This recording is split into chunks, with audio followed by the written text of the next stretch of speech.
It's time for the intro. Greetings, everybody. Welcome to the Trial and Aaron podcast. I am your host, Aaron, the Aaron in the aforementioned Trial and Aaron podcast. With me is the great and powerful Mother Nature's boyfriend and just overall self-proclaimed big chillin' when it comes to all things in life, Darian Clark. Thank you so much, sir. A.K.A. the Versace Cowboy. The Versace Cowboy. A.K.A. the Gucci Outlaw. The Gucci Outlaw. What? ¿Qué más? What else? A.K.A. the man your daddy and your uncle speak about at Thanksgiving dinner. Oh, you're that man? You're that guy? God damn. I was always wondering who that guy is, ladies and gentlemen. Man. He's that man. Hold on. Let me do a little ASMR stuff. A little opening of a beer can. Ooh, a little crack. So, by God, we've pretty much had a podcast-esque conversation prior to even recording. So we're just going to carry along. No one thing to talk about there because there's everything to talk about. Absolutely. California's a big place. It's a big place. There's a lot to see. There's lots to love. Skull, sir. A little cheers. So hell or high watermelon. A little brouhaha. Let me. L'chaim. There's so many. That's what I love about like drinking, bringing people together. But there's so many different types of cheers, different ways to say it, different ways to do it. Very cultural, I'd say. Cheers, my goodness. Salud. Slancha. Oh, what's that? I forget. I think it might be Irish, possibly. I say slancha with a question mark.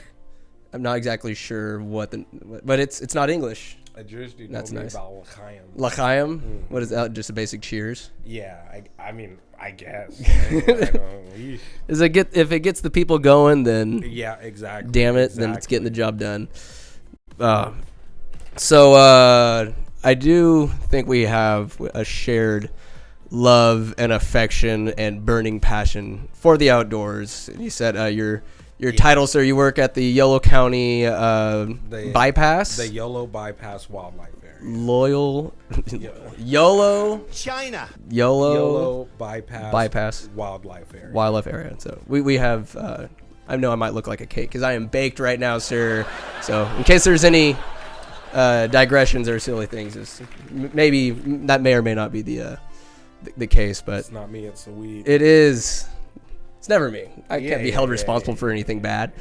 But so the wildlife area, and you are a steward of Mother Nature. You're keeping her environment nice and clean. Give us a little breakdown, your day to day. What's going on out there? You know, I guess my title would be wildlife technician or I like that. Scientific aid. Mm-hmm. You know, for me, I guess I'm a jack of all trades. You know, one day I could be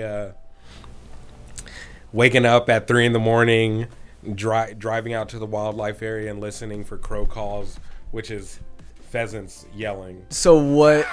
3 a.m. Like, so your call time could be. I didn't think that occupation would have different call times or whatever. That's crazy. Yeah, I mean, it depends on what's happening, how hot it is, how the weather is. For sure. For outdoor work and whatnot. Yeah. But yeah, so I could be doing like surveys for animals one day, you know, like, and then other days I could be driving a tractor, mowing, disking fields, you know. Yeah. Or like. So it's never the same thing. It's never the same thing. Like at 3 a.m., like how cool is that being out in nature, like hearing everything and listening? Do you get wrapped up in the beauty of? I'm gonna get real gay for Mother Nature. Oh no, I feel it. Do you get wrapped up in it and kind of miss what you're listening for? I guess. So that's a good thing is like you do it before sunrise, you know. So it's like there's not too much to see at night with just like your headlights or something, you know. But sometimes I do get like caught up, and I'm like, oh, I'm supposed to be listening for like. Yeah. A crow, you know, like or when you hear a crow, like what's that supposed to? What kind of data are we getting from listening to these crows? I guess it's just knowing how many pheasant there are in the area, you know, like just like data for like knowing what their population is at a certain place. And just mark it down on a tablet or something. Yeah, I just mark how many I hear for like 1 minute, and then I drive a mile and listen for another minute. Are you able to? So it's not an exact science of like. Because, like, what if there's 20 crows in that mile that you miss? Yeah. If there's not, you know, if I don't hear any crows, like, it's just like I assume there's no male pheasants there. For sure. So that sounds like a really unique day at work? Do you go back and take a nap or anything, or you just work 3 a.m. and then get off work at 11 and go get brunch? So usually I just keep on going. You know, I'll wake up, I'll have an oatmeal or a protein shake in the morning, and Right. then like I'll just start. You know, like I'll hop on a tractor. You know, or like. Are you sucking down coffee to like at 3 a.m. or are you one of those crazy people that just raw dogs life? Sometimes I'll have a coffee, you know, but usually I just don't have time. Really? To make coffee. You just go and just. I just go. You know what keeps me going is I like probably complain. You know, I'm like, damn, I'm tired. But you know. Have you ever slapped yourself in the face? Coming home. Yeah. Like not from this job, but like, you know, coming from the Bay Area on 37 before like. At like 11 at night. I'm ready to murder somebody. I'm like, 37. like, Wow. Sometimes because I'll be operating a tractor at the landfill. It's hot. It's in the afternoon. My coffee's worn off, and I will slap myself sometimes so hard. I'm like, yo, what did I do to piss myself off so much? I didn't deserve that. It was a little harder than just waking up. Yeah, no. It's I like, get your feel life that. right. Yeah, get your life right. Wait, you can't be sleeping in this tractor. If anybody knows me very well, it's my right hand. Just been through China. Yeah, we've been through a lot together. So it's like, who better to tell you to shape up than your right hand? Right hand or left hand? I'm right-handed. Right-handed. Hey, you know, I try to diversify. Just it's not the same. Can't do it. Sometimes I wish I was left-handed. You know, I feel like Or ambidextrous. Just throw people off. You know. Yeah. Just throw people off. So I right-handed, throw right-handed, but I golf and bat lefty. Man. Nice little switcheroo, a little sneaky on you. Man, that's crazy. You righty all the way? Throwing or like you right-handed? Yeah, I'm probably only right-handed. Yeah. You know? I'm probably only right-handed. Batting righty.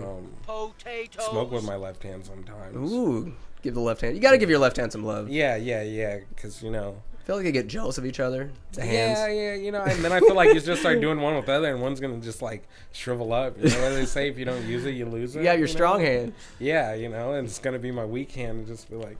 Sometimes I don't know. There's definitely. I would miss my one hand. I value them equally when I'm writing or typing on the early in the morning, working on the novels.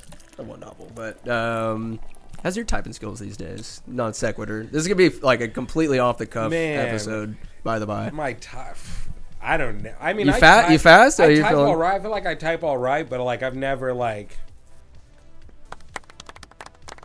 stressed when I'm typing. I'll say that. Yeah, I'm never stressed. You're flowing. But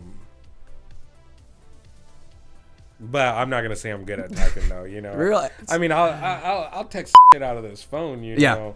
But. I love the clickety clack of a keyboard. I do. It's like a 90s computer with the beige, grayish keyboard, some hard plastic. Like when you're punching the keys, damn it. Man, I remember we used to do that in high school. We used to do that typing test or something. Yeah. Man, that was a good sound though. You have Ms. Goldbar? Miss Goldbar. Ms. Goldbar, it's computer teacher. I think I had her for like one class. I think. Mm-hmm. I think I had her for one class. Then she disappeared. Yeah, and then I had Miss Coleman. Miss Coleman's cool. Yeah, Short yeah, Miss or there's two Mrs. Comans. Yeah, there was computer Coleman and then science Coleman. I had them both. Yeah, me They're too. Both of them great Comans. OGs. Yeah, OGs. absolutely. I still see them around sometimes. I'm like, what's good? Well, yeah, the Liz, the computer Coman, also like an English Coman.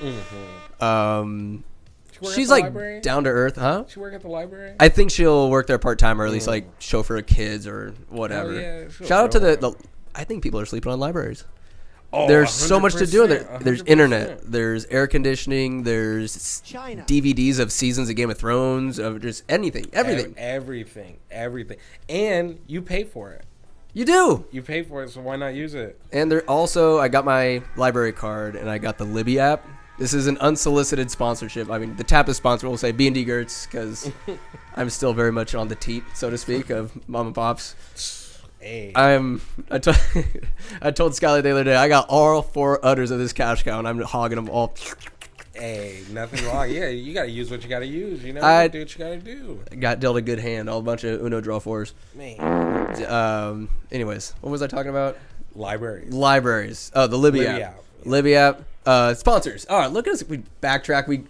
That was a good kind of like Pathfinder, just like detective work. Hey. The Libby app is dope. I don't know. What would be a cool sponsor of the tap? Maybe the Livy app's a sponsor of the tap. Why not? Yeah.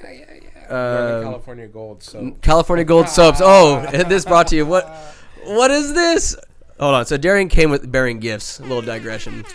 So these are homemade soaps. Sonoma Spice, California Gold, Slow Breeze, Berries of Bliss, and Mariposa Mist. They're great. I appreciate you. Thank you. Come bearing gifts. Yeah, no, always. You always got to bring something. I feel like when you go over a place, you know, you gotta that's something. drop a little something off, you know. Because I would say I'm naively selfish. Because I would go to places and not bring the host like a bottle of wine or something. It's like it's an unspoken rule. It's something if it's out of respect. Even if there was nothing brought, there's no disrespect, but to bring something, it's kind of a old school value or a tip of the cap. Thank you for having me. But also, I feel like a lot of the time, I'm bringing weed with me, so it's a lot easier. No, you brought that too. It's like it's for me too. Yes, you know? Absolutely. But it's good. Like you said earlier, we're hanging out in the Peacock Lounge, and you said, it's a spot. See, people. Man. Just wait till it's 100%. God bless it. You said weed is meant to be shared. Yes. That is absolutely true. And I think we got into a lot of conversation. We're talking about the world, the problems our society faces and whatnot, some bullshit that you went through with a certain fish and game warden. Yeah. But say there's like riots going on, I think if cops and whoever's causing a ruckus shares a joint and just talks about music and just talks about wildlife, do you think that would go a lot further? Man, I think if everybody, I'm not saying, you know, probably not everybody can smoke and be a police officer. You know, I mean, that could end up bad. But I mean, I think for the most part, you know, I mean, if two people smoke, I've never seen two people smoking weed beef with each other. You know, I've never. You're getting the bottom of things. You're talking about life or. I don't know. I feel like when I smoke, I'm just happy to be here. You feel like our walls go down. It's let's talk. What else is there to do? Let's be present with one another. You slow down. You know, you just take life as it is. You know, and what's next? What's next? Trying to be present. I struggle with that at times. What's next? You know, it's like I'm doing this now. Maybe we'll down the road. You know, it was cool being able to empathize with each other. Again, talking to the Peacock Lounge. Because you're posting California Gold, you got these memes, you even go in front of the camera and talk about what you're seeing. There's rattlesnake alerts, gopher snake alerts. Oh, yeah. And how vulnerable, because I need to post more for the tap if I want this brand to be taken seriously. I mean, you said yourself, I would not have guessed that you feel self-conscious or vulnerable. You're so down to earth and easy to talk to. Oh, man. Like, how much of a struggle is it for you? All the time. I overthink all the time. Like, what's this person going to think of me? Like, or like even after the fact, I'm like, oh my, that person thinks I'm an asshole probably, you know? Of just like a joke that you make? Yeah, like, a joke I make or, you know, something. I don't know. Like, oh, I was breathing too hard around or something, you know? So hard. Darian, the worst. But, you know, I don't know. I just never, you know, like, it took me a while to get these soaps out, you know, because I was like, I don't want to make a store and like be selling this to people and not have my best, you know. That's what I always, for me, it's like I have to be my best before I put it out there, I got you. Like, sometimes you just gotta trust it. I mean, the plastic, the packaging. I can't wait to scrub all the nooks and crannies. Yeah, people are always like, you should go to the farmer's market, you know, and I'm just like, nah, they're not ready yet. But like, they are ready. Have a demo. Just have a little shower out there and just be in your swim trunks. Be like, you guys, look at me bathing in California Gold. I should have like California Gold like shorts and bikinis that I could give to dudes and girls and be like, China, try it out yourself. Make it the Borat for the guys. I'll just go around different parts of California and just be like, hey, you want to take a shower with my soap? Let's go take a shower with my soap, baby.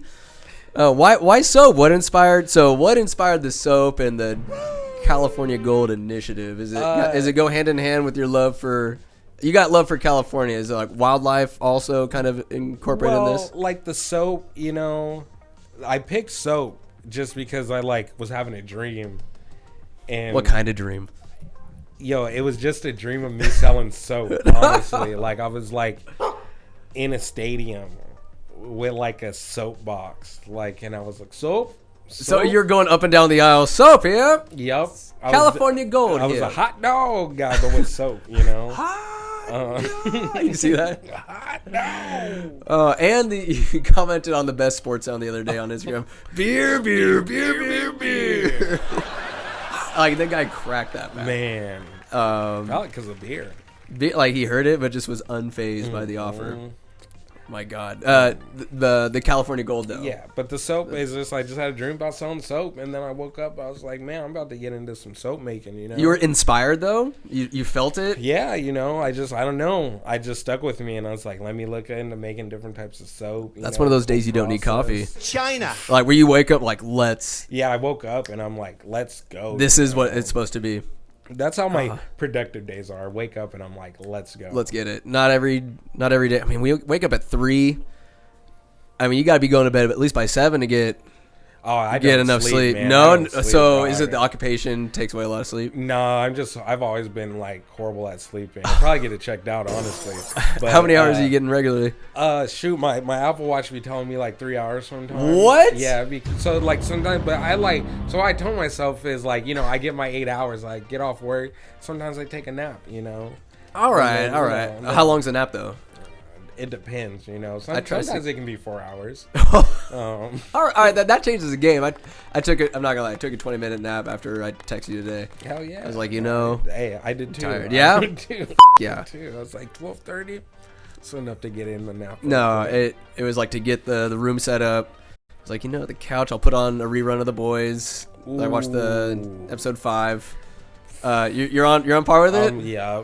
I love how like our conversation's going on. I could care less. The boys. The boys. Man, All right. boys. So Brentley and Nick Mariani, I'm gonna name drop these guys. Loyal Sliders. Okay. Followers of the Tap, the Sliders. Okay. Yeah, Oh, yeah. little I like sandwiches. it. No, I like it, man. I like Dude, it. they are under the impression that The Boys is a complete and utter redemption story for the Deep. It's all about the Deep. Like, you guys are out of your goddamn minds if you think Deep's that guy.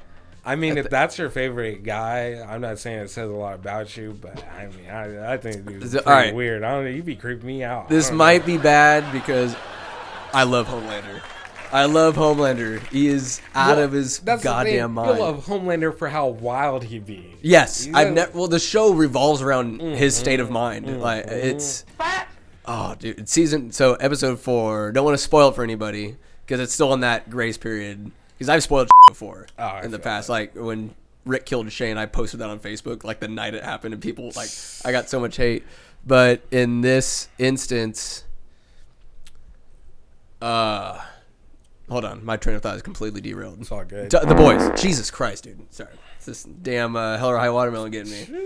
And the Mac 1. Anthony Starr as an actor, he's the Homelander. Okay. Like his maniacal laughter, like just that, it gives you anxiety watching it, and it's just people acting. I'm like, what you gonna do after? Yo, it is wild, just like him covered in blood, like what he did to those people. I was thinking like, that is such a disturbing thought of a superhuman just slowly tearing regular humans apart. Man. Here we go. Yo. That's scary as shit to really think about and contemplate. That's why I be living in the middle of nowhere. Yeah. Zombies, superheroes. You'll be in a good spot for zombies. They'll be hard to root you out. I feel like, they're like, I'm in between like cities, but I feel like you're an outdoorsman as well. You can survive. Man, I hope we don't have to. You'll be okay. No, I think we'll be all right. We don't believe it can get better than it will. Yeah, I mean. But who's your favorite character in The Boys? Kimiko. Oh, shit. She's hot. Yeah, she's hot. She's smoking hot. But honestly, she just be ripping fools up. She is wild. She regenerates. But her, honestly, for someone who hasn't spoken a word, I'm more intrigued in her backstory and her well-being than Starlight. Mm-hmm. Mother's Milk. I don't know. He's okay. Like it may call out. They need to get this show done soon because he's lost a ton of weight. Starlight's China. Like I I'm don't want to judge her. Don't want to judge her. You're all, you do what you want to do with your own stuff, but she was beautiful enough, man. Yeah, but I mean, I guess for her, she if she's happy. Do you think she's happy though? I hope so. I hope it was worth it. But I'm just like, You can tell the difference. You can like big 100% difference. Tell the difference. Like have a little meat on your bones or something, but it's like the Michael Jackson nose a little, you know. There's no stopping. Ooh, look at the screensaver. A little kelp forest in Northern California. And I gotta make sure we're still recording. I'm pretty sure we are. There we go. Look at us recording. hell yeah, no, you always gotta make sure. Kimiko's a great call out. She's a great character. Yeah, especially this last episode too. Yeah. R4. This one gets really whack with all the like flying sheep and stuff like that. No. This show definitely, it's a comedy at the roots, but there's still a lot of depth to it. Yeah. And it parallels society very like our culture and world very well. Oh, 100%. I love that. crazy. Now I feel it. I can feel A-Train. A-Train. A-Train. Dude, I was watching. He killed the shit out of that dude. I love that. After the hero-gasm, Yep. he just takes that guy and just rubs his face in the ground. I'm sure there's people you've come across. And did he take his kidney too? Doesn't he have his kidney? Oh, I forget. Yeah, somebody. He takes his kidney. Oh, yeah, his heart. Yeah. Yep. Oh, I forgot about that. My God. They took out his heart and put it in A-Train because he was dying. Goddamn, what a show. Yeah, no. What a show. Sometimes it's a lot. Oh. And I'm like, ooh. Would you? Oh, God, yeah. Like the straight up violence. I think that a lot of it's so over the top. It's just meant to be that way. Like, this is wild. But if you could you had a shitty experience with a fish and game warden once upon a time. You're telling me about it. I want to get into that. Would you have felt satisfaction doing to him what A-Train did to nah, what's his face? Nah. Just a little road rash. Nah. I mean, what happened? If you don't break down, people don't know what we're talking about. You don't mind telling the story? Yeah, I mean, so I had just started out my job, you know. Yeah, I'm fucking that guy. Shoot, I don't know if I can talk about it. I don't know. I got you. Not trying to get you in trouble, but you had a less than savory interaction with. Yeah. Just I mean, you know, it was just a warden being an asshole, you know, just being like, you know, he's not naming names, he was but just telling people, you know, like, oh, that dude's a drug dealer. I can catch, you know, because he saw me drive off in a Mercedes Benz. But what kind of Benz was it? It was a beat up 2007 E350. You know, piece of crap. It got you to A to B. Check engine lights on. You know, it's in and out of limp mode. Hey, don't get European if you can't afford European. That's what I'm saying. You know. Did it have a name? No. Oh. No. That's probably why. You know, it's funny. I had got that car because I had one car and then it got messed up, and then I got a car and I had it for a week and I got T-boned in Stockton. By who? By some dude in a Range Rover going to work. Did he run a red light? He ran a red light and just smacked you. Smacked us all the way from the middle of the intersection to the curb. Just how jarring was that? And when did you realize it happened? Like when that I got hit? Yeah. Instantly. Like, I mean, I saw the whole thing, like slow motion. The homie was in the car in the passenger seat and he was like, whoa. And I was like, saw just headlights coming and I was just like, I tried to like speed up a little, you know. Did you get hurt? Yeah, my back was like messed up, you know. My back was messed up. The homie was messed up in the side that got hit, you know. And then like the homegirl who was in the back should have had her seatbelt on. She didn't have her seatbelt on? Didn't have her seatbelt on. She like flew to the other side and like broke the window. Yeah, it was wild. That's wild. Intense, dude. It was crazy. So ambulances, crazy. The ambulance was right behind the fool. What? Yeah. And they were right there to help you. Yeah. They took the homegirl to the hospital, you know, and I didn't go. I should have went. Always go to the hospital when you get in a car crash. You heard it here, folks. Yeah, always. We can make sure the camera's still recording. But anyways, keep going. But yeah, yeah, straight up T-boned us. Dude didn't have insurance, you know. It expired the day before. Hold on. No way. Mm-hmm. He's in a Range Rover. He doesn't have insurance. Crazy. Was it Dennis Reynolds? It should have been. It should have been. I would have got some joy out of it. God. So what ended up happening? You have to all out of pocket? No, I had insurance. I had like full coverage insurance, so they like handled it. And then I guess I got a lawyer and they sued my insurance or whatever, and I got like a cool little check or whatever. What? You know? What? Yeah. Your insurance tried to do you dirty? I don't know. I just like got a lawyer. They sued his insurance that he didn't have or what. I mean, I don't know what happened. I just know I got He went to some work? money. Yeah, this fool tried to was like, oh, do you mind if I run to work real quick? Like after hitting us, after I was like trying to get his information. Whoa. So what? Yeah, what happened when you interacted with the person? He was like, oh, I was Are you just trying to okay? hurry up and get to work. I thought it was green and like. This is bullshit. This is all bullshit. Yeah, I think he was just texting on his phone. He saw the like green to go like left, and he was in the lane to go straight. And right. So he just like took off when I was going left in like my lane and just boom. And so like That's scary, dude. yeah, he just like took off and like. But He left the scene? No, he like took off when he like hit me. He took off and hit me, like from, Yeah. Oh, from okay. stop. Okay. He wasn't like going through the light. You said he asked if he could go to work. Yeah, because he you was like in kidding the me? warehouse district, and he was like, "Yeah, can I just go to work? I'm late to work." And I was like, nah. No, I was you like, need to say we're exchanging. I was like, not all there, insurance. but I was like, nah, man. I was like, nah, like. You cannot leave the scene. So this is right after you guys got hit. Mm-hmm. Does he ask if you're okay at least? No, I didn't ask if we were okay. It was just like giving you excuses. can I go to work? No excuses. Was just trying to get to work, like clocking at work. He had no idea if you guys were dead or. Yeah, I was just like, no. I was like, no, because I think my passenger's hurt. That's what I. What the? Was he on drugs? Like what kind of? I don't know. He was just like a younger suit or dude. I think something? I was probably like a little older than him. He was like a young dude. He was probably like 25. It's like 20. And no part of him was freaked out or acknowledging of what just happened. He was freaked out that he didn't have no insurance. Which I think he should have got a ticket for. The cops pulled up and didn't give him no ticket. Yeah, that's what the. I was like, yeah, you don't have insurance. It's like. Were the cops cool? Or were the ambulance people? I mean, everything. The ambulance people were cool. They were right behind the dude that hit us, so they were there. And then the cop pulled up like 5 minutes later, and he was like, "Stockton." So this all happened in Stockton. Mm-hmm, yeah. And the guy tried to get to work. What the fuck? Where were you guys going? To Denny's. We're coming from the CCC Center. So the California Conservation Corps. Yeah. And we're going to Denny's. After a long day. After a long day, just wanted to get some Denny's in my new car, Dodge Avenger, I like that name. And then just bang. Boom. Did you get Denny's? Ended up getting Denny's afterwards? No. No, what happened? No, I just went back to the center, and just like... Now I need another car and a loaner. You have to go through all that, pay the deductible, and go through all this inconvenience. Mm-hmm. You didn't even get a chance to get to know the car. Not all I knew was that the radio worked like 25% of the time. So I was driving there with the speaker. Was it just a pile? So you work for the California Conservation Corps.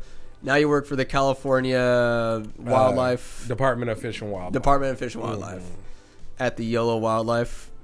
Yolo Bypass Wildlife Area. Yolo Wildlife Bypass Area. Hell yeah, it's a dope place. It's a chill spot, What inspired you to get into this? What got you all excited about helping Mother Nature, these animals, these kindred of ours on this planet? There was probably a time in my life where I was like pretty lost. I didn't know what to do, and then I was like, I can just better myself, and my community was always like in my brain, like better myself and better my community. And so I was like, California Conservation Corps, Yeah. I had just finished, I had a business where I was growing tree for this guy, and we fell out, so it's kind of like, I don't know what to do, but I still want to like help people, so it's like, California Conservation Corps, I like put in like a little thing on Instagram or whatever, and they called me, and they're like, yeah, if you want to get in and do it, you got to do it now, because you're going to age out. I was like 27 or I was 26 and like, so this 27 or 28 after high school. I mean, obviously 28. Yeah. So it's just after high school, went through life and just kind of contemplated because in your 20s you're still a kid. In my opinion, 20s you're still a kid figuring it out. I still feel like I was like, I was coaching, but I coached wrestling. Yeah. Coached track a little, but I was like, didn't know what I wanted to do. But you're giving back. You're giving away your time, and I think a lot of people these days, including myself, I'm a little too selfish with my time instead of giving back. But when you donate your time, or I did some community service with the Pewter Creek Council, planted some trees, some saplings and stuff, some valley oaks. Yeah, like I love that little path going down past the bridge by Green River. Man, plenty of just wildlife there. It's unfortunate some homeless encampments have popped up across the way. They got a little somewhere. They do. What do we do? How do we solve this problem? Homelessness. Man, I mean, it's a thing. Everybody has their own reason for being out there, you know. They do. People always say like we need to work on mental health, you know. And I mean, I guess if you want to sit outside in like 110-degree weather, you know, whether you want to or you don't, probably mental health is like that's you a have thing. to stay out there. So probably you need some mental health help, you know. Right. But like, I mean, I don't know. I would say housing, you know. I'd say probably housing, you know. Or like some type of like jobs, you know. I mean, not everybody wants to work, you know, so it's I mean, they can I mean, so like I be going to San Francisco sometimes every now and then. I be trying not to go to the city at all, but right? Like when I'm there, you know, I know they have a thing where it's like they like pay the homeless people to pick up trash and everything, you know. And I be seeing those dudes in the vest, they be picking up hella trash, you know. When's the last time you were in the city? I officiated a wedding there in like October. Oh, how'd you do?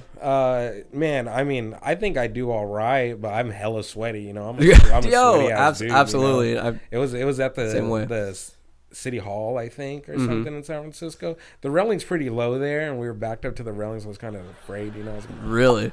But you got the job done. It was a good time. But like, I mean, how is the state of the city though? I mean, I haven't been there in years, and I don't want to make assumptions over something I don't have any personal experience with. I mean, it's a city. It's like a big city, you know. It's is. What do you know? You can see homeless people. You can see tourists. Is it worse than? Is it as bad as it's being portrayed? There's poop everywhere. There's. I can't say what another person's seeing, you know. I can only say what I see. Yeah. I mean, I don't be seeing that much crime, you know. I mean, I be seeing it on like the internet and stuff, you know. Which I mean, I feel it. It's on the internet. It's got to be real, right? Everything's got to be true. I mean, there's a story behind everything, you know. But like, I be seeing people breaking the cars, like not in person, you know. I be seeing that in back of it. I got my car broken into in San Francisco when I was at ad school. See, I was furious. I be leaving my car unlocked when I go to the city. Unlocked? Yeah. Because they're gonna break your window anyway. I got full coverage insurance. They can take the if they want, and I'm like, I don't want them to break the window, you know. I was told that you keep whatever valuables. Just make sure when they look into your window, they don't see anything worth a damn. I had hella in my car. I'm just like, I don't. Why am I taking valuables to San Francisco anyway? Yeah, just don't do it. You know, my AirPods are gonna be in my pocket. I'm not taking my laptop. You know, I'm not taking my iPad. You know, what else I got? China. What else I need to bring with me to San Francisco? Perhaps I was naive to leave so many things and trust, you know, so close to Polk Street. Or I mean, it's just a different way of living, you know. I guess, you know, it's like it's hard. I think I judge way too hard when I have zero experience in growing up in squalor and despair. Absolutely nothing. Mom and pops grew up tiny little town, was easy compared to most people. Like when stealing is the only way to get by. I mean, I'm not down with stealing. I think if you steal from somebody, I don't That's care what. some shit. I think you piece of shit. You know, you stole from me, you piece of shit. I mean, like, I'll understand why you did it. You know, if you're like, man, I was trying to eat. You had that like laptop on the seat. I could give $500 for that. That could last me a month. You know, I'm like, if you got kids to feed, you know, like, what would you be willing to do? Why you're a piece of shit. You know, but, that's a great way to put it. You're still sometimes good people do. Yeah, you know. I mean, still a piece of. I've never stolen, you know, but like, I've done things that you know. If I may, if you ever need to digress with an anecdote, at any time, just press the button. We'll go into like side realm mode because the first time I was ever like China sneaky when I was deviant kindergarten, and they're like 8th grade girls be going around selling lollipops. And I always wanted one, but like I've never come to school with money or anything. I never was the kid to take the catalog and get a book at the library, all that stuff. So a girl, like, they had their little cash box. They're wheeling and dealing the lollipops. I'm just sitting there at my table, just a little upset. They like put $1 aside. They weren't like, I just took it and then I got in line and I paid. I got a lollipop, a green one. It was like during St. Patrick's Day time, so I got a little 4-leaf clover. But I was naughty. I took the $1 and then I paid for it with money they already had. Man, I think the first time. When were you naughty? The first time I was naughty. The first time I was naughty was like, I think it was like. Well, first off, when I was a little ass kid, I used to sneak out at night and sneak into the kitchen and like get like a finger like thing of butter. I don't know why. Butter, yeah. How little was Darian at this time? Oh, like a little, like, I don't know, 3. You just go in and you'd get some butter? And then, because they didn't want me to, and I'd be like, it's good, you know? I mean, look at me now, though. Look at me now. So they were probably trying to help me. I was over here doing myself bad. But no, you're a butter thief. But, like, I think was, like, I don't know, second grade, you know? Yeah. We used to get these like little tickets for like prizes by, I don't know, teacher would never give me tickets, you know? And we had for good behavior or good grades. I mean, I don't remember too much, but I remember I couldn't afford the in-school money for this little like thing, you know? And we had like a parent-teacher conference, and my dad was talking to the teacher, and I hella like took the little McDonald's Transformer. You just skipped the. I took it, and then I remember when we were leaving, and we were like walking home after the parent-teacher conference, I hella like threw it in the bush. I was like, "Oh, what's that?" And I was like, "Oh, no Dad, way look you what did I that! found." No way! Now when I look back and I look at that situation, my dad knew I didn't fucking. He probably heard I threw that in the bushes, you know. Like, oh my god! It like were they playing along with it? Like your my pops dad was like, my yeah. He didn't say. Oh my god, Darian! Nice. I think it was like yeah, sure or something. So you didn't just like hide in your room. You like made a show. Like, oh yeah. If we're gonna do it all out. You went all out. You had the audacity to. Oh my, that's wild. So is it like Transformers? Yeah, it was like a little McDonald's toy Transformers Beast Wars thing, you know. That Beast Wars Bionicle, always a good shout out. Like, there used to be great McDonald's, Burger King, Taco Bell fast food toys when that like whatever their kids meal was. I remember used to get whole ass Pokeballs with the little gold thing in it. I have. It's in my special box. When I was a kid, I had a box full of like little treasures. It's at my mom and dad's house, but I have a Pikachu with the gold square. Open it. Oh my. Well, who'd you have? I think I had all of them. You got them all? I think I had them all. It was like a set of 8. They had Dragon Ball Z. When Burger King came out, Dragon Ball Z, little like gray silvery. It came with a card and then your little still figure. I had Krillin and Piccolo. I had the Goku. I had the Goku one. It's just so elite. Like I had Dragon Ball Z. I'm like, oh my god! Like they get it. Dragon Ball Z was almost. I mean, my boys and I would share our stories and our love and affection for it at school, but like at home, I was a little self-conscious watching it because the guys are just like they're gonna think my mom and dad are gonna think I'm weird. Hell no, I'd be in dude. Living room like that. Did you see the video of that black kid? He's like, my name is Jalen. And I'm going for a Super Saiyan. That video is awesome. Did he pass out? I would have. No, he did the low head nod, just licking his chops. I'm a Super Saiyan. Like that kid went for it. He took off his shirt. I would not fight that kid. Not at all. I just imagine what his like sister in the next room is like. God, he's making another video. Man. He was going off. Shoot, you know what I just remembered? We were talking about doing naughty stuff. No, yeah. So have you ever had other naughty things? This was like my senior year of high school. I'm not gonna say the teacher's name. She'll probably listen to this. Maybe. Everybody's listening to the tap, baby.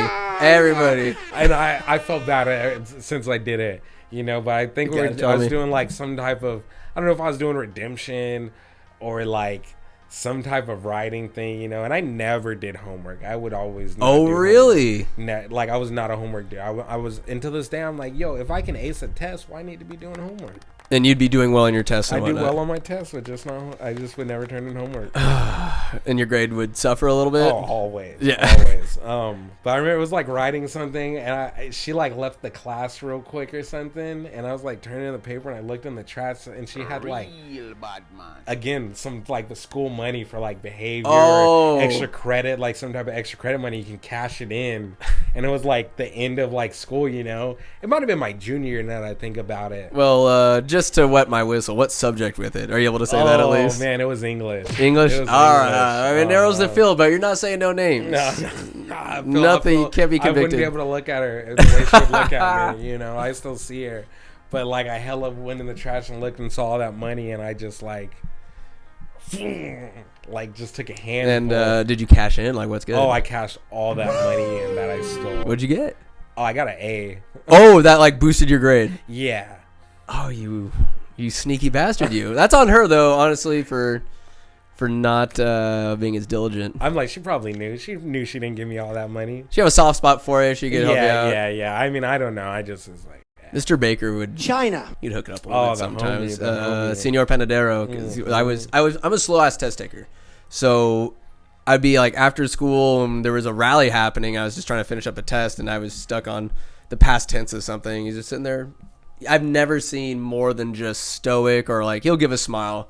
Mr. Baker's always he's always dialed in, and he's like, all right, well, what is it when you're what is it called when you're late for class? I'm like, you're tardy or what? And he just walked away. I was like, damn, he's a real one. But I love that's a teacher though. He is. You know, he taught me, and it was also I enjoyed his class. He was dope. Like, did you have a teacher that influenced you, or you were hella tight with?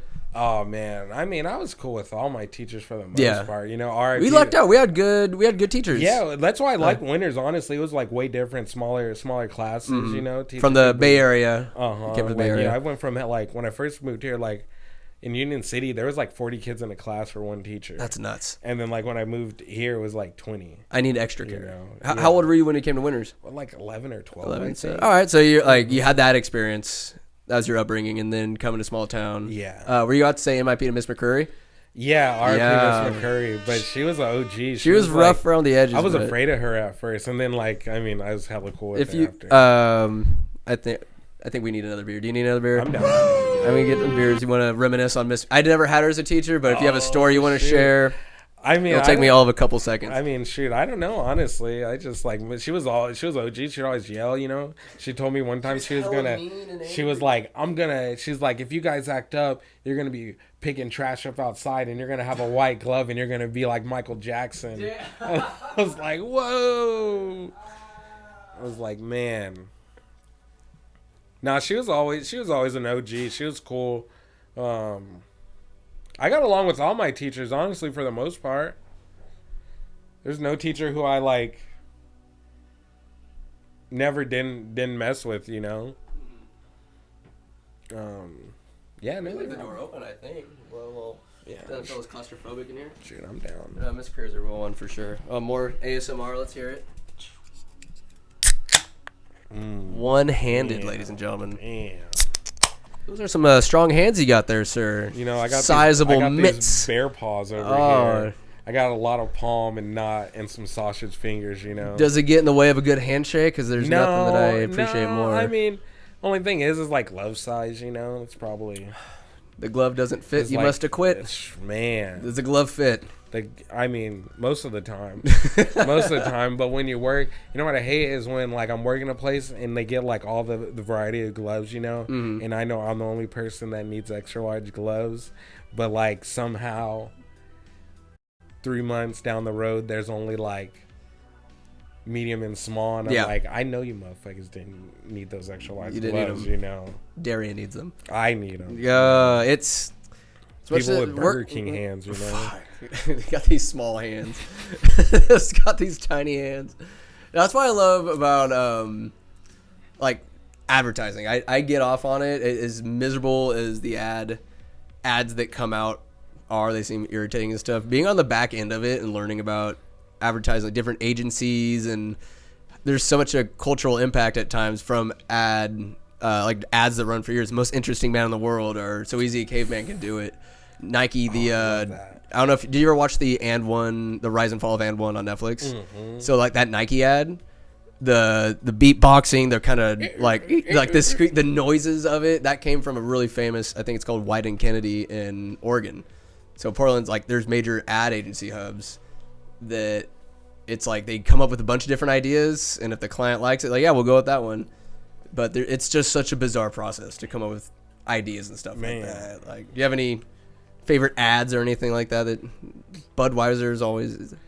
The That's caveman the one, classic the one. caveman, Caveman, the guy yeah. called Caveman. You know, I really like that one, and that song always stuck in my head. Like that. Everywhere we go, it's always something There's good jingles. to remind me. Keep your hands off my mama and keep your hands off my Doritos. Doritos have always been pretty fire, especially like Super Bowl ads. That's when you know like the gloves are off. But I feel like the Super Bowl ads have been struggling the past like 10 years or so. I don't even keep up with that anymore, honestly. China. All ads, but that was cool. Just most of the ads that get out there are so watered down or unimaginative. When you're in ad school, there are no rules. The kids go fucking crazy. You just come up with crazy ideas to make your portfolio and showcase, and that's how you get a gig. I try to do That's like cool. little ads for my soap, you know. Yeah, what kind of total non sequitur? California Gold also sounds like a good coffee. Oh, Man, it can be whatever you want. Northern California Gold can be whatever you want. whatever you want it to So be. that's the thing about having a nice So- little brand. You do whatever you want with it. Yeah, like when you think of your brand, I don't know, add ideas. If you had an inexhaustible marketing budget, wow, what kind of crazy stuff you doing? What kind of Super Bowl ads you putting out there? Excuse me. Maybe you'll be in a hot air balloon, California Gold. So my Mariposa Mist one, I'd probably hire the Allstate guy to do the narration. Allstate stand. Oh, dude, that guy's voice, iconic. Right. I forget his name, but he's in Major League. Mm-hmm. He's the voodoo guy. That guy's awesome. So I get that guy and have him probably from Mariposa Mist be talking about like you're running from somebody, you know, it's like you ever like you're running from somebody's getting closer and closer, you know, and you're about to jump off this cliff to get away from him, and you jump, but then you just wake up in your bed, and you realize that you're late to a trip to Yosemite, and you're like, oh my gosh, I've been sweating with this nightmare. Oh, that's right, I got Mariposa Mist. Oh, I like that little story, that little journey you're taking. Right. Would there be a story for each bar soap? Oh yeah, definitely. Oh, it'd be like masterfully produced and like these commercials. You look forward to seeing them. Yep, exactly. I would like exactly. that. You don't know what I like a boundless brand. So it can kind of mix in with everything because when marketing's done right, you feel good. You feel good inside, and that's why I was a copywriter. Oh. Like come up with the words, and then there's amazingly talented art directors. They're called the artsy folk, the digital designers, music makers, what have you, and Potatoes. I don't know, like you just try to mesh with somebody and try to think on the same wavelength and come up with like cool concepts because when it's done right, so it's called an insight when like, all right, what's the point of this ad? Like what in our target audience are we trying, what pain point are we trying to talk to or say, hey, we see you?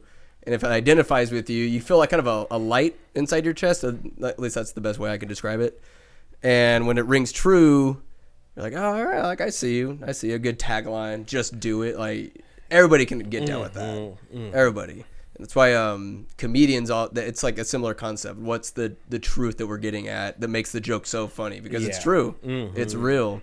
See, like for mine, I think my marketing is by Californians for Californians. Yes, sir. People hate on. That's great. People like hate that. on California, but everybody, given the chance, They're just jealous. well, yeah, no, 100%. Which you know, I understand, you know, politically wise or just you know the people wise. You know, you don't like California. Very But true. If you had the chance to live in California, they'd the nice weather. The weather is yeah, worth you it. would get some fires, but lately I've been seeing everywhere burning up. Yeah, pretty much. But I'm just like, if they had a chance to afford to live in California or be born in California, they would take the Taxes opportunity. suck. I mean, you're gonna get that damn near anywhere. You got to pay to play, right? You gotta I'm pay to talking about, play. If You people gotta- want to live here, I don't mind. Just be part of the community, contribute to the community, and pay your taxes. So we all That's what we I'm all got like, to pay to play. I'm like, everybody's here trying to make it. You know, everybody's here trying to make it. You know, Got to pitch in. I'm like, and everybody loves Californians. Everybody is. So that's what I try to do. You know, I sell it to everybody because I'm like, everybody wants to be a Californian. You Feel know? Californian. I'm about to just start sending California certificates to people. Certified. Be proud of it. I'm not gonna lie. You've made me feel a bit more pride being from here. I go around saying, "Hey, sorry." Like I was in Texas at a bachelor party. We went shooting some clays, and super fun, by the way. I mean, Oh, I love shooting. yeah. Yeah. Because You're straight up country boy. You're out. You're in the country, around the critters. I be whatever I need to be whenever I need to be it. You know. You put that on a shirt. All right. I love it.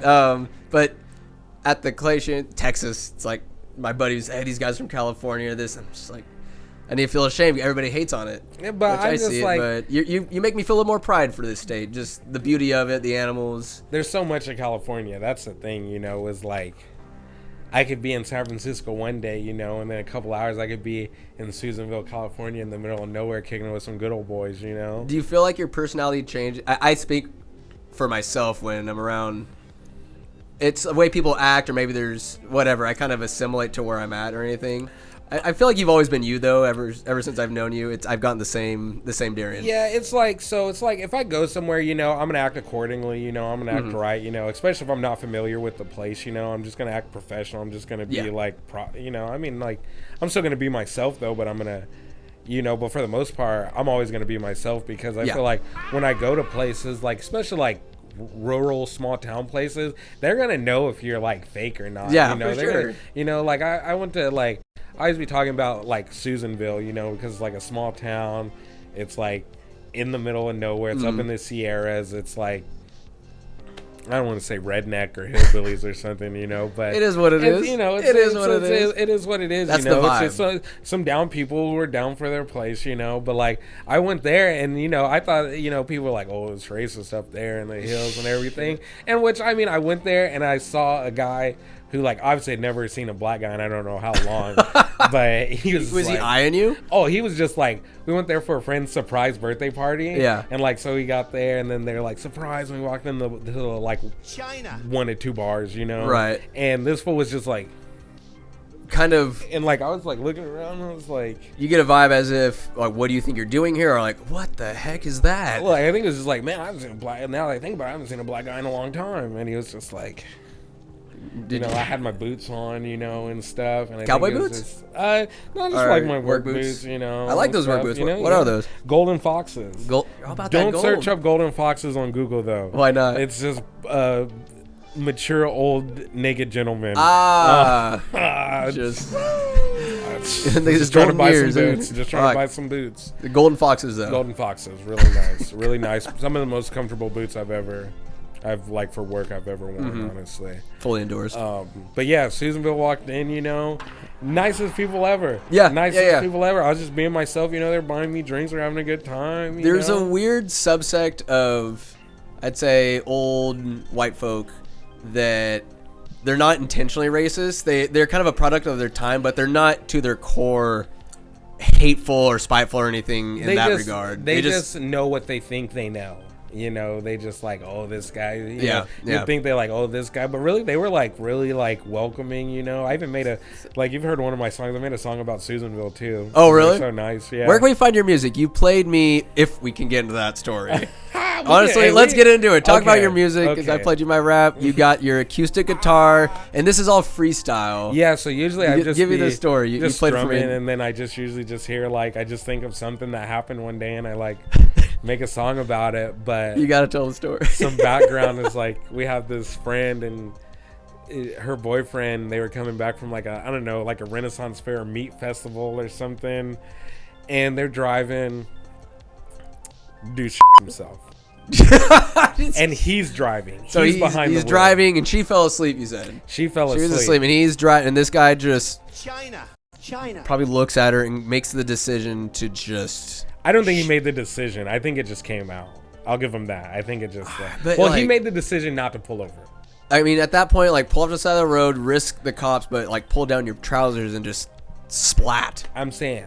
I'm not, as an adult, I'm not myself. No, there's no reason to. We've gone too far. I'm like, it's too late in the game. Anything, you know, I'm changing pants. At the end of the, you know? I will allow, say, a fart that maybe you underestimate. And that you didn't know that was coming, though. You know if you're going to poop your pants. There's sometimes I go to the bathroom because I'm not taking that risk, and it's just a long fart. Yeah, no, in there. But I'm happy. There. I'm like, whew. I'll wipe just in case. I start thinking about how I'm gonna get home when I have those farts. You know, I'm like, oh, they start getting worse. I'm like, but you gotta keep it together. You gotta hold your composure. Yeah. Peeing too, but so the guy, he had in your song as it goes through. He should have stopped, but he had an adult Lunchable. He had an adult-sized Lunchable, which was ribeye, beef ribs, and macaroni and cheese. He shouldn't have had the mac and cheese. He said he's lactose. Well, honestly, so I mean, I'll just tell you right now, that wasn't the first song. Well, that was the first song,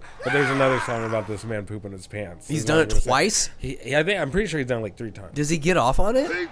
So that's what me and my friend would be asking ourselves. You know, we're like, what is this? Because at a certain point, I'm like, Get some help, man. like, I can understand it. If circumstances are against you. They were not against him in this instance, but sometimes... Because I got a poop story. I'm sure you got a poop story for your own self. You know, I mean, not as an adult. I don't have one as an adult. I have one. So, well, does college count as an adult? No, You're a kid. college. That's like, college don't count. No, college don't count. Didn't poop myself. It was close though. I was well. Anyways, so this song is all freestyle. This guy poops his pants. When did he eventually pull over to do something? Because you said he wouldn't pull over. He kept the windows up. Yeah, I think he was keeping the windows up, and he didn't want to pull over. And the girlfriend wakes up, calls him out. He confesses, and she just I mean, she's not gonna jump out the car on the freeway, you know. I mean, technically, he held her hostage if he really wanted. Like, well, what is she supposed to do? Was she getting off on it? Was this like all role play? Like, I mean, I don't think so. I would hope. I mean, I don't know what they're into, but I don't think people are just some weird these days, my man. I don't think she's into it. I mean, I don't think he's some into poo-poo play. It, but like, out of all the places to poo-poo play, not in the car. Poo-poo public play, you know, the quadruple P. Oh, so not everybody's equipped to handle the quadruple P. I mean, if that's what they're into, that's what they're into, you know. And they should have told me, and I probably wouldn't have made a song about it. Here we go!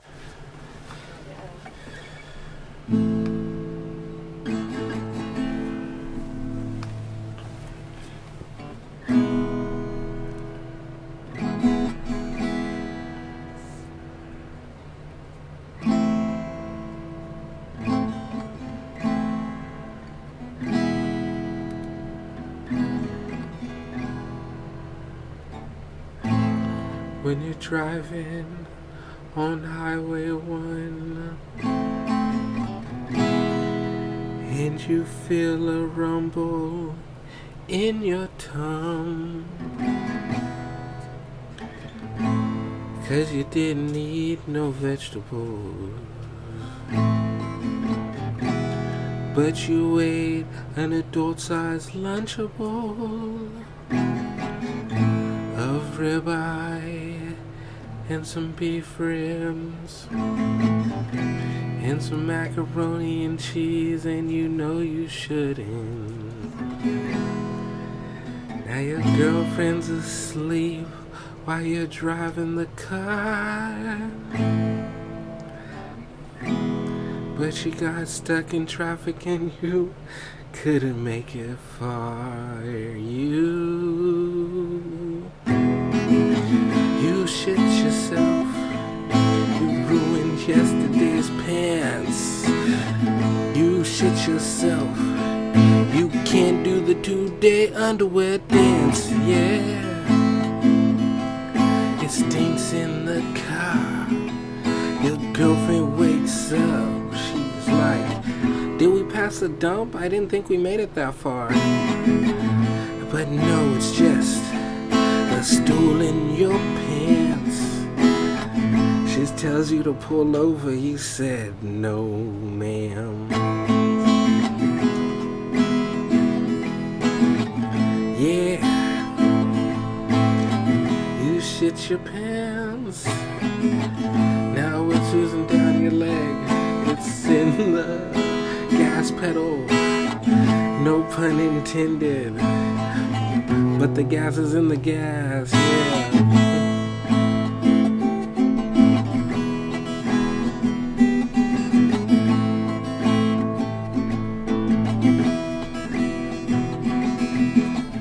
When you're flying in the pool and you feel something cool, when you're climbing up a ladder and you feel something splatter, when you're trying to play it cool, but you feel something ooze. You should have pulled over at the Chevron right off the interstate, but instead you thought you could make it home.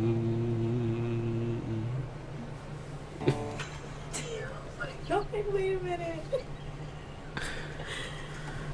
That song was good. If you don't mind sending it to me, I'll put it on this No, episode. I'll send it People to can you. sit listening to it, and then I'll just edit it. It's a and real we'll chill just song. Yeah, it's a real chill song. It's good. It's like around a campfire, or maybe in a smoky bar. Smoky bar. You got a turtleneck on. Everybody's sitting there with the dimly lit single light bulb, smoking cigarettes.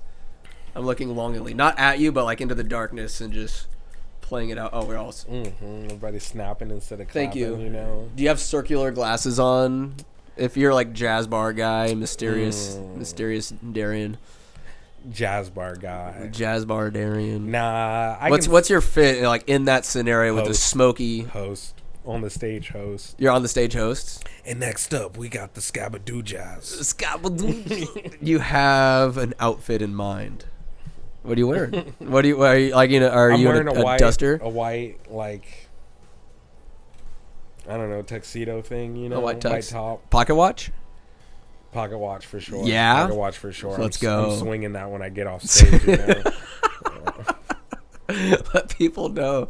Does the host have some chops? Maybe bust out a harmonica or something like that?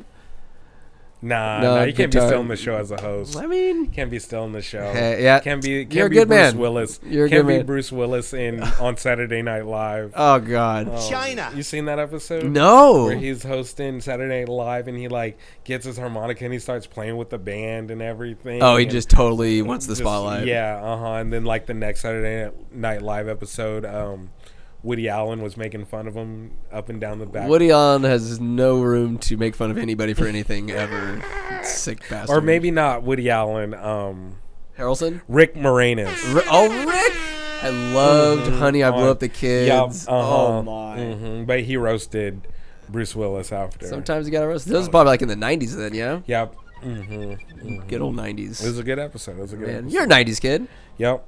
Straight up. I feel like I just stayed in the 90s. It's a good place to be. I think that was the golden age of cartoons, because when it comes to Nickelodeon or Cartoon Network kind of trivia, knowledge, wherewithal, if I could put that to something more practical, I wouldn't say I'd be a doctor, but I feel like I'd be able to make it in some high caliber type position in a company, like a CFO or something like that. Or I know my shit. What can I say? I know my shit. I feel like you feel the same way. You're just Probably you're a something. humble person. Yeah, I feel like I'm pretty humble. You are. Yeah. What cartoon do you feel like you know the best? Little SpongeBob, Little Rocket Power, Hey Man, Arnold. I remember me and my brother, we watched the debut of SpongeBob. I remember that. Man. I'm ready. It was first came out. all the like, 2000 anchovies. or something. Yep. Dude, Meat. Let's go. Those anchovies. I was with SpongeBob until like the first movie was solid, and then after that, I think they changed writers or something. But it was just I think 1999 to 2003, and then after that, I'm like I'm off it. Trying to think of like what I'm like a cartoon. I'm like.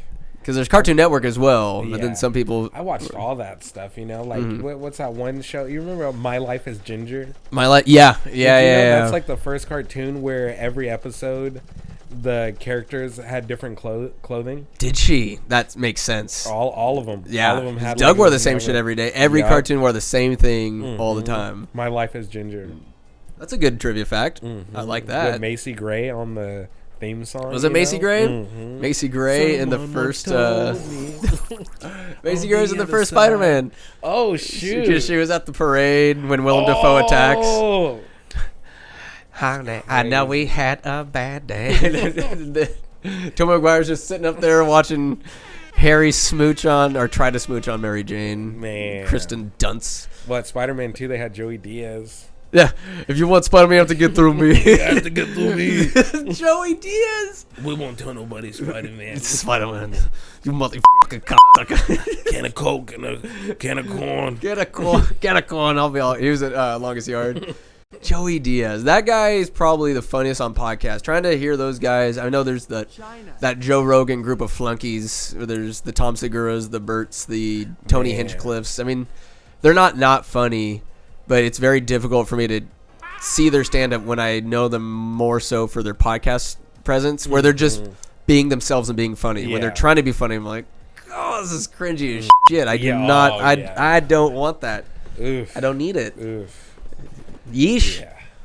Yeesh indeed. It's hard. It's hard watching that. Oh, but do you have a favorite comedian these days? Anybody you've seen live? No, I really don't go to live shows too much. I went to Red Hot Chili Peppers, but that's right. That's right. I don't really go to live shows that much. I'd be kicking it on my house on the levee like a hermit. Simplicity is its own form of genius, and need not, want not.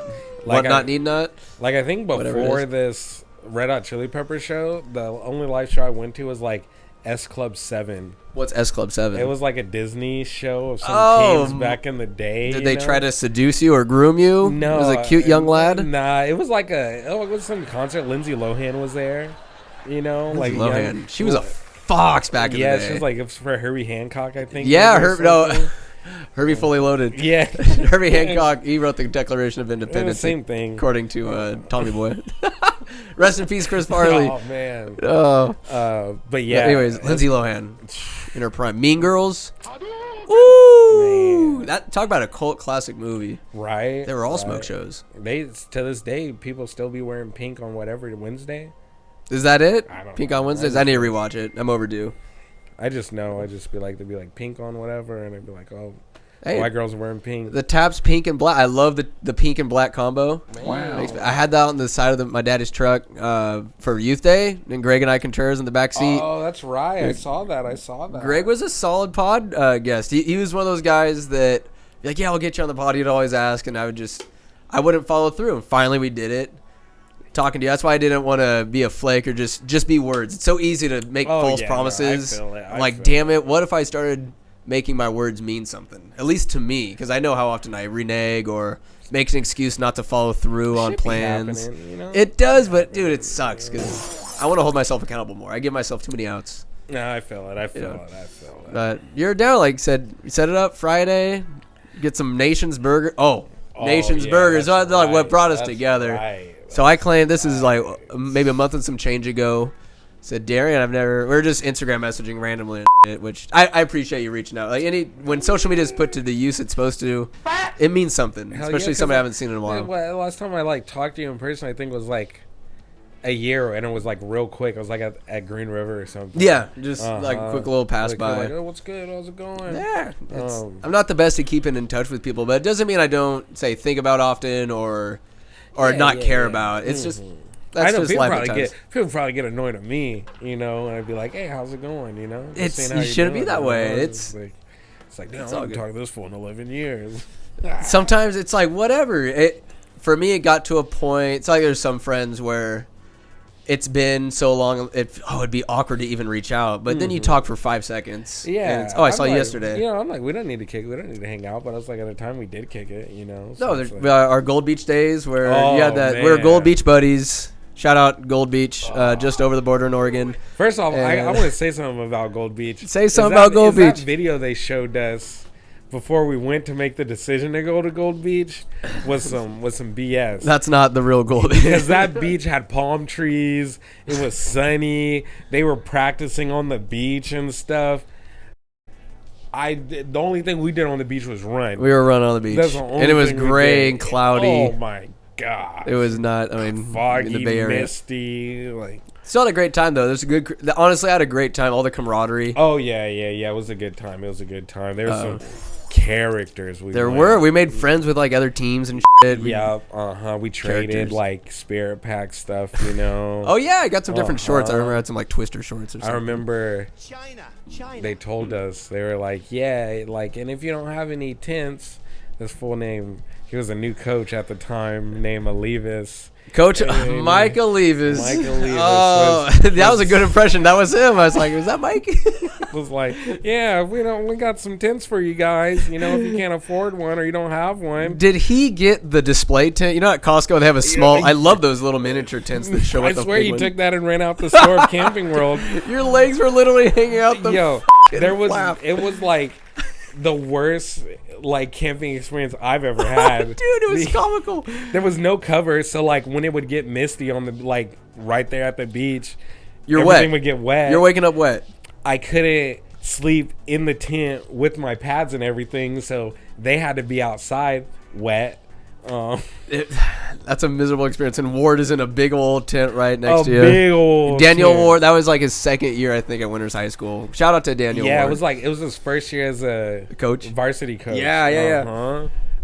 So I loved having him as a coach. Straight up. He's like an older brother character. He's a cool dude. But you were given a tent. I mean, that could have been some serious blowback on the school to not provide a tent that keeps your entire body covered. Your legs were literally hanging out of the goddamn tent. Yeah, that thing was. I had to sleep in fetal position in it. We were laughing, but it was just like. And I was small then. I was a small dude then. So we're Gold Beach buddies. Like we were tight in high school. There's plenty. Say Robbie Emery's another guy. We're just. Somebody that was there. His brother was there. Brandon. Mm-hmm. That guy, he lost a ton of weight. He's a beefcake now. Yeah. Good old Brandon. But like Robbie, one of those guys that we don't keep in touch that often, but it's like it's my boy. There's nothing changing. Doesn't matter time, distance, whatever. Cool dude. He is one of the guys. I remember we were bathroom buddies. We piddle together. Well, or poo poo. The bathroom doors the stalls didn't have doors. Oh, that's right. Dude, we had some good times at Gold Beach. That was just like, Darren's the guy. Like, you trying to go to the bathroom with me? Like, yeah, I got you. It's just our weirdness vibed. It was all good because I knew. Like of you, I'd be like, "Oh, what's up?" But Gold Beach, I feel like we understood each other. Like, oh, we're both in small ass tents, and just we're goofy dudes. Hell yeah! Like you're about the silly. No, we got along. It was a dope time. That was cool. I remember all the linemen. Were you in that van with Coach Kimes? And it was Chewy, Wayne, and just all the big boys. And when they all stepped out of the van, it raised up like 2 feet. I wasn't. I was in. Who was I? Our junior year, I think I went with the Wrights. I think maybe. Okay. Or I was with Rob Warren. Rob was awesome. Yeah. So I think I might have been with Rob. I think I might have driven. I got really close to Rob that trip as well. He always looked out for me, but that just doing drills and stuff, I didn't get hit or anything, but I kept bumping my knee on the ground, and I guess I tore a bursa sac.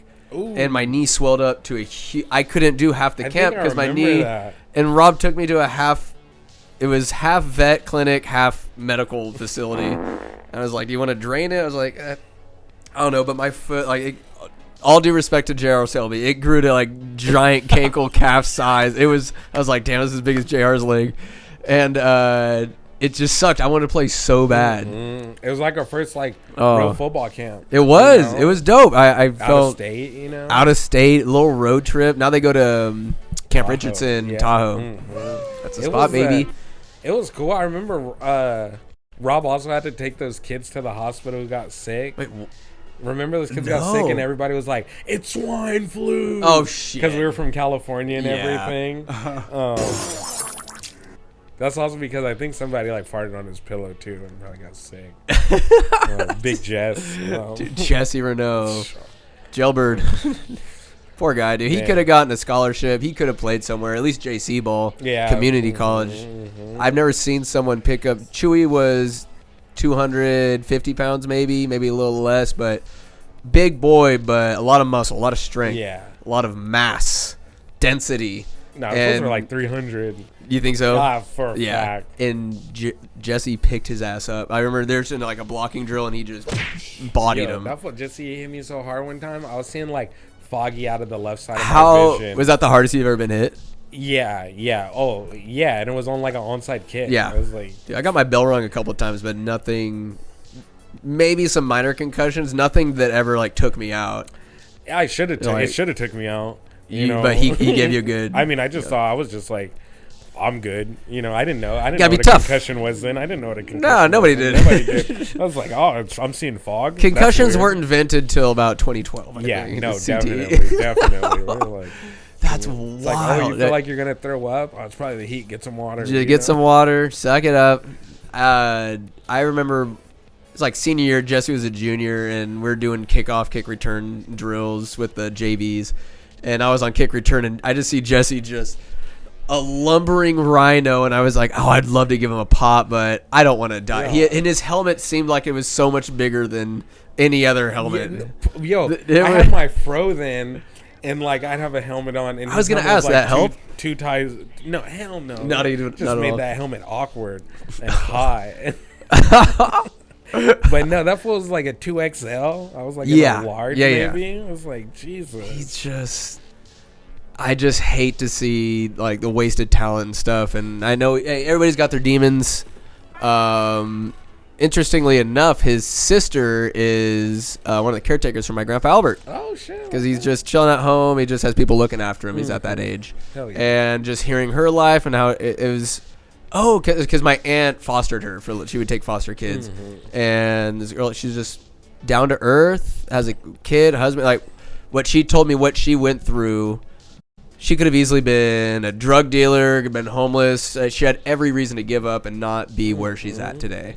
So it's, when you're a piece of shit stealing, I mean, there's always, I don't know. The environment, I think, has a lot to do with who you are and how, like, what you deem acceptable. But it sucks, I don't know. Do you think it depends on the person, though? Because say Patrick Willis, he grew up with a ton of siblings and a trailer in the South. Yeah. He could have gotten into gangs, whatever, but he ended up being not only a great NFL athlete, but just a good human being. Mm-hmm. I mean, I don't know. It's hard to say, because it's like Patrick Willis, he had his like coach there for him. That's true. That's true. You need, what if do you think people need a guardian or that older figure, male, female? I just think some, a mentor, kind of is like something, like, I feel like I didn't really have too many like male like role models growing up, One person I did have was like Rob Warren, though, Yeah, Rob was dope. He was my mentor for senior project. Oh, really? Like, yeah. What did you do for your senior project? I did hunting. Yeah, which is crazy because in reality it comes like all the way back around to like I'm still doing stuff with hunting and everything for work. So like, dude, so what was your project? What was your presentation? Gun, and did you kill anything? Yeah. So like first. The first thing I think I went was pheasant hunting. It took me pheasant hunting. I like blew up a pheasant. It was like you got one on your first try. Yeah. It was like a junior hunt. So it was like they were in like cages and they was like you're murdering them. You're not hunting. Yeah, I mean, it's so far away. That one didn't. It got blown up. But, did that make you feel a certain kind of way? Feel like remorse or anything? Not really. Like the first pheasant, I think it was more because it was like a competition for me because like there was like a whole bunch of little kids. I was like a 16-year-old, 17-year-old, way older than them, and they were all like getting their birds right off, and I like didn't take a shot yet, and I was like, I gotta get this bird before this little girl does. That's some dead eye little, I was like, little hillbilly children. I was like, I just got mine. Here it is. Did you clean it and eat it and all that? Yeah, I did it. Rob showed me how to clean it, and then I ended up eating it like later. How did you end up with him as a mentor? Like you're friends with Steven or? He was coaching for football, and I really like had no idea what I was gonna do. Like it was like time to do senior project, and I like said I was gonna like restore a car. Like with my family income, we were gonna like I was gonna redo a '67 Mustang. Yeah, right. China. So I was just looking, and then I remember he was talking about hunting or something. I was like, yeah, can I do that for my senior project? He was like, yeah, I'm down. And did you go and hunt deer? And did he teach you the ins and outs of it? That's really cool. We just went pheasant hunting. We blew up a bunch of stuff, like with tannerite and stuff, Blew up stuff? Yeah, it's like a little powder, and you like shoot it, and it blows up, What do you mean blows up? Like it's a little bomb? You light the fuse? It's like two powders mixed up or something, and you like shoot it with a high-powered rifle. So you're just shooting stuff with Rob for your senior project? I mean, that's target practice. It just blows up. And then he took me duck hunting one time, and like crazy, like it's probably a 1 in a million chance I got a banded duck on my first shot. A banded duck? Yeah, what's it's that? so we band ducks, like put like little bracelets on them, on their legs, and it's like over time, like somebody shoots one or you catch one, it shows like how old it is, how far it's traveled, like where it's been at and everything. You looked up the information on this duck? Yeah, and it was from like Klamath. And like I was like, people go their whole lives without shooting a banded duck. I got one of my first shots. And that helps you. So that's kind of like badge of honor within the hunting community. Yeah. That's insane. And do you report your finding to Fish and Game? To the USGS. And they're like, okay, thank you. Yeah, they send you like a little certificate and everything. You know, banded duck. Like, yeah. And it's crazy. So like a couple months ago, I was walking my dog in front of my house, and like I looked down, and there's like a duck leg, and it has a band on it. No way. Just a duck leg. Yep, just a duck leg. Did you check out where it was from and all that? Same place as my other duck was from. Just like a couple, like 10 years younger. That's crazy. So that's like getting a hole in one, I guess, in golf. Is that equivalent? Would you say? I would probably, yeah. Very low chances of getting a banded duck. And is that? How do they band a duck? They render it unconscious. And then they usually tag shoot a net, you know, where they have traps, you know, and then they just get them and let them go. And they just put them in and they let them go. That's pretty wild. Was Rob pretty impressed with you? Yeah. Like I didn't know. I thought I was in trouble. Like I thought I really? shot like I was with the full Andrew Gonzalez. He was there that time, and he was like, "Yeah, you gotta." Andrew's a good dude. No, I love Andrew. Yeah, honestly, all due respect to everybody I've ever shaken hands with, Andrew Gonzalez might have the best handshake. Sternest handshake. It's stern from Winters FFA. It's a good grip. It's a good hand. It's a squeeze enough to let you know he's there, but not enough to say, "Hey, I'm better than you." But but it's he's not trying to hurt you, but he's almost not at to all. that point. But it honestly brings out the best in me. I want to give a firm handshake, and he's like, "Hey, it's okay to be a little masculine." Good. Get in there. Do you look at the hand first? I like the approach, just a little. I usually just go in. Good. That's good. Yeah. See, it's just good. Sometimes there's just like unspoken chemistry. Sometimes you get a good handshake. Sometimes I'll just dap somebody up just to make them feel uncomfortable too. You know? Do you ever? It's a Key and Peele skit when it's the Obama impression. Oh yeah. And he goes up like all the black dudes in the room in the suits. Hey, how's it going, bro? You already know. And then white guy. Oh, hello there. No. I do the opposite. You know, I see a black man at my work. I'm like, hey, what's good, brother? You know? Little good old handshake. You do the little switcheroo. What's good? Just throwing something that's not even real. Do you feel like it's expected of you to do like the hand palm hug combo? It's a good combo, which can be done to anybody. Yeah. You know, it depends on who it is, you know, for me. You know, I got you. I'm going to do it with everybody, but people I know, you know, but that's not the first thing I'm doing to somebody. For sure. Know, like, upon meeting, a little handshake. But for the most part, a handshake. It's unspoken master. I notice everything he does when he introduces or greets people. Maury Povich on the Maury Povich show. Anytime there's white folks going on there, it's a handshake. One of the brothers comes on, it's the palm hug combo, but he owns it. It's good. Never does he go opposite. It's always very strict. I will say this: I would give Maury the black card.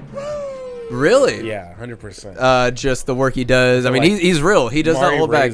If you're not the father, do you ever watch Maury highlights of just people freaking out? All the time. Let's go.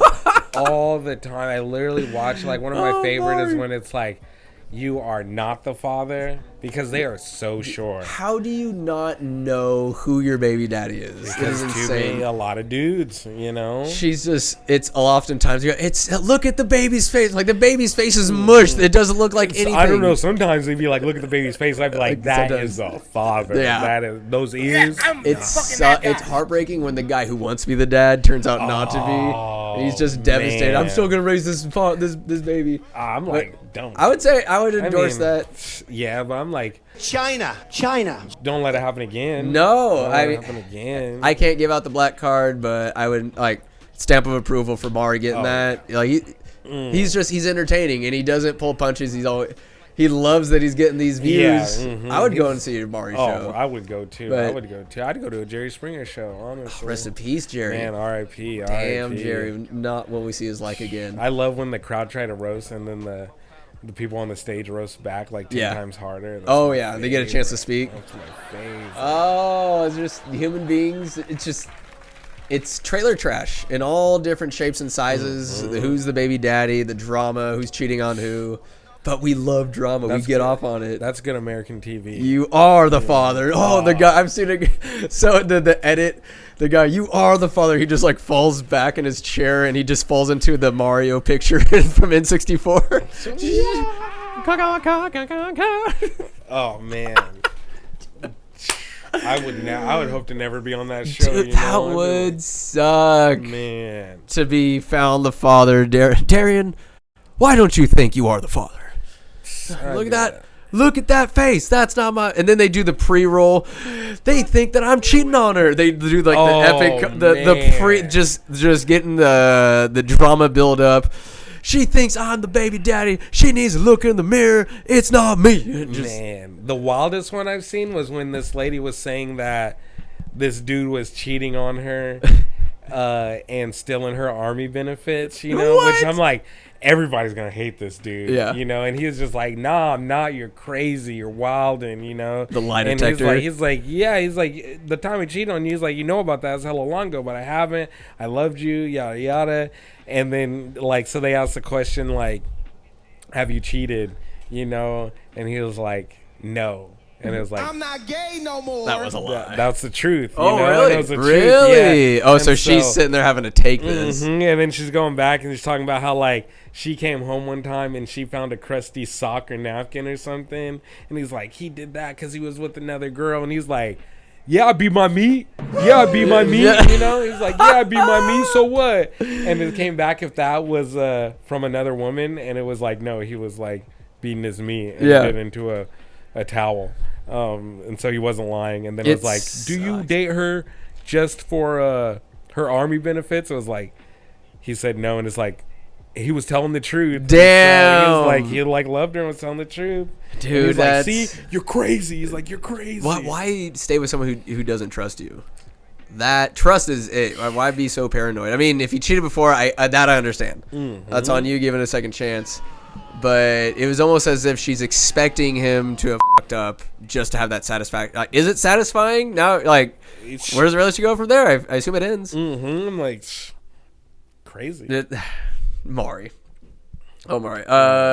Does Larry Bird get the black card? Hell no. Hell no. Hell no. Hell no. Hell no. Eminem? Hell no. Hell no. Anybody else other than Maury who comes to mind? Daryl Hall. Daryl Hall? From Hall & Oates. Oh, okay. Well, there's some soul. There's some soul. Some white folks have some soul. Michael McDonald? Yeah. Michael McDonald. Yeah. On the Doobie Brothers? Oh my God. Man. There's getting to music. There's some soul. There's some soul. That's like why live music, at least from what I've heard, there's been some country I've been more country conscious than anything else. And hearing some people on the radio, I'm like, whatever, poppy. I don't like what country's turned into necessarily. Oh, yeah. But hearing, say, Keith Urban live, it's like, yo, his skill. They have so much more freedom to showcase their talent than what the radio can possibly express. Hearing him live. Go back in time and go to like a Waylon Jennings concert. What is that the one you'd want to go to if you can go back in time? Maybe? I can only go to one. Give me. Oh, man, that's hard. Hold on. Let's put this on pause. I ain't got no beer, but we can go out there and finish that. Hell that yeah. would. No, we'll pause it for a minute.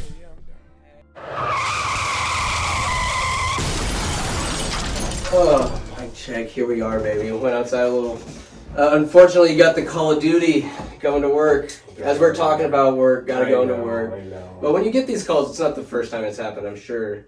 But it just seems like, you get to go in and do something that's part of who you are.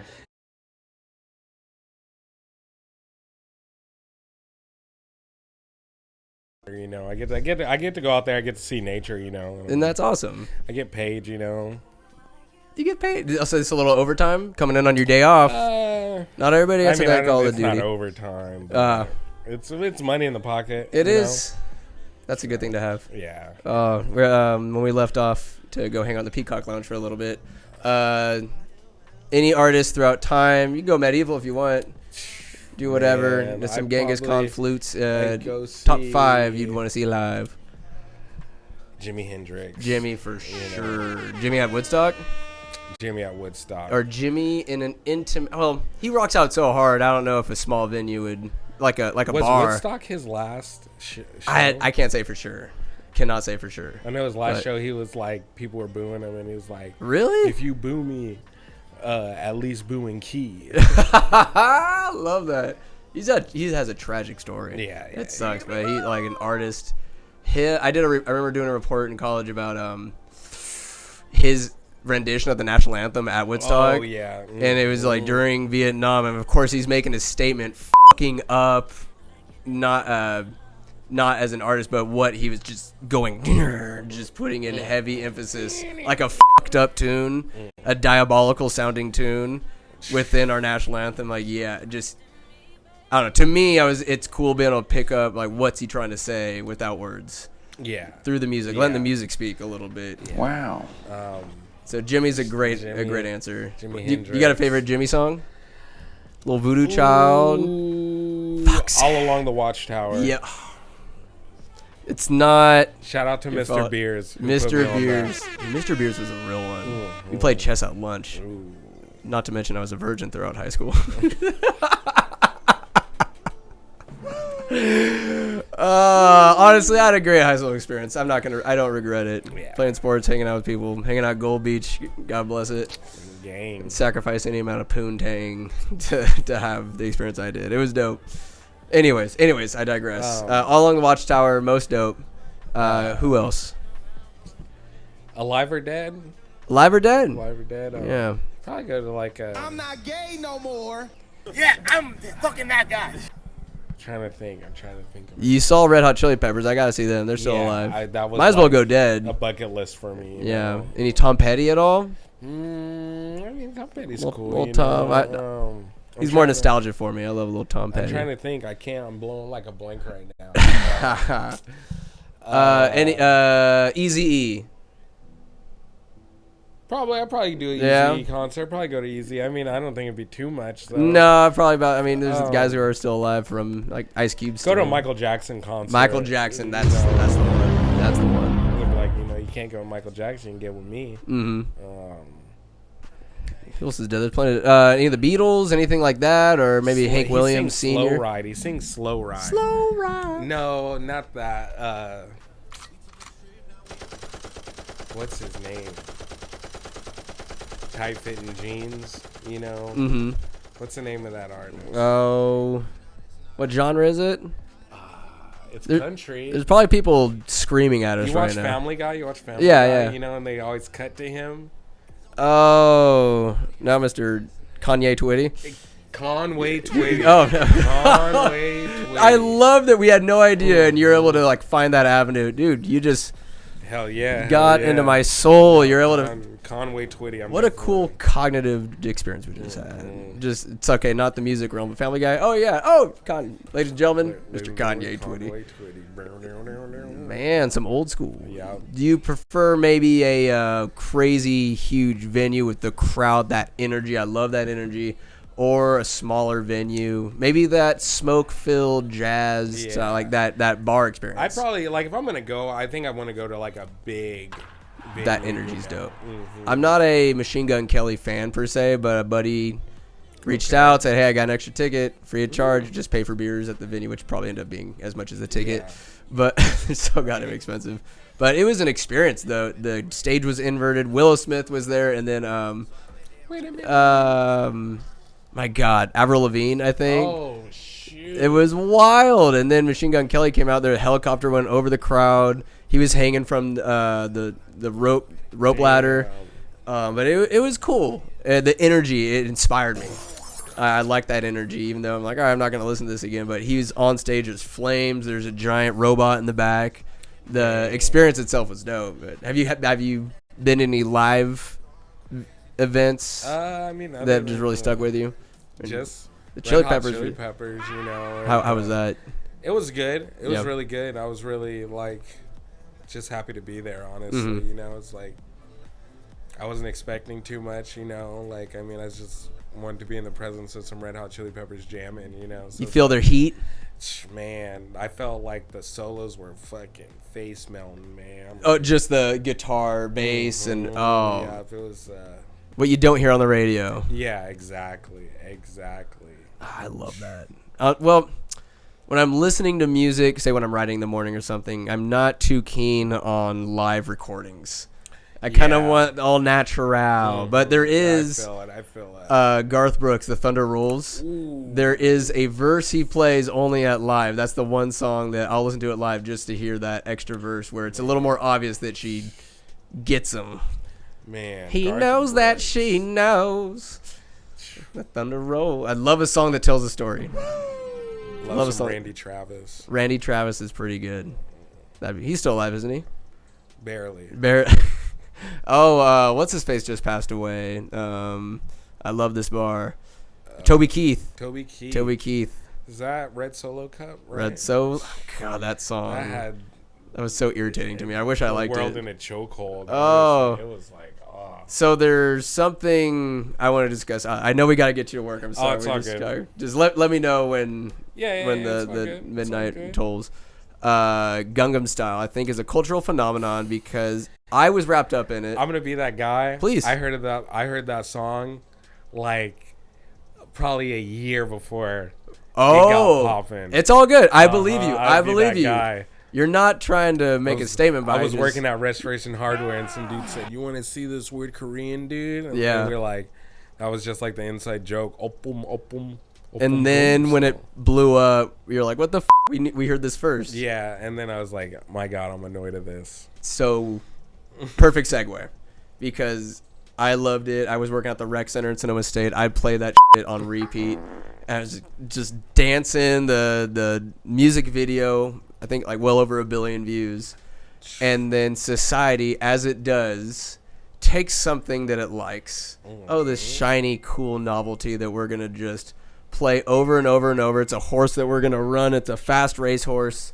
We're beating it. Then the horse falters, lose a little speed. The energy that it once had wanes. And we're still beating it.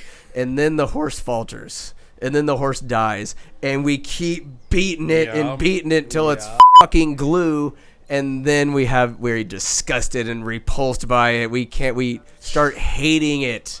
At least for me as society. Then we want nothing to do with it. Nobody will ever play Gangnam Style again because it's been so overdone, and I feel like the same thing is happening to Haktua. Spit on that thing. Man, I can't. I still enjoy it, but I'm like, it's everywhere.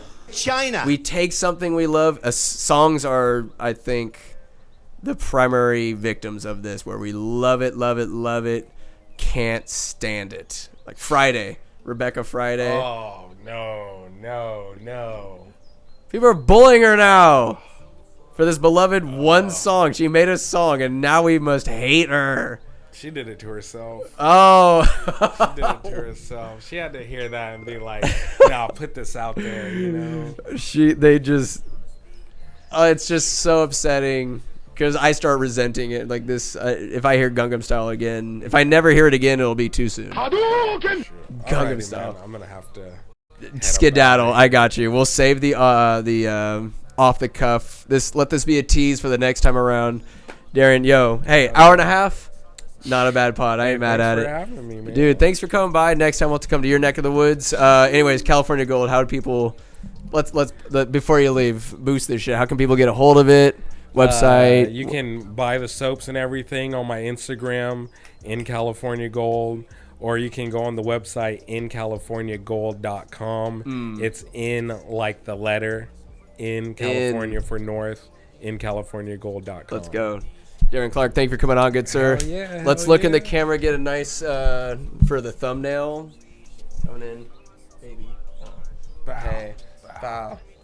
Bow. Very good. Bow. Bow. You lose! Good day, sir!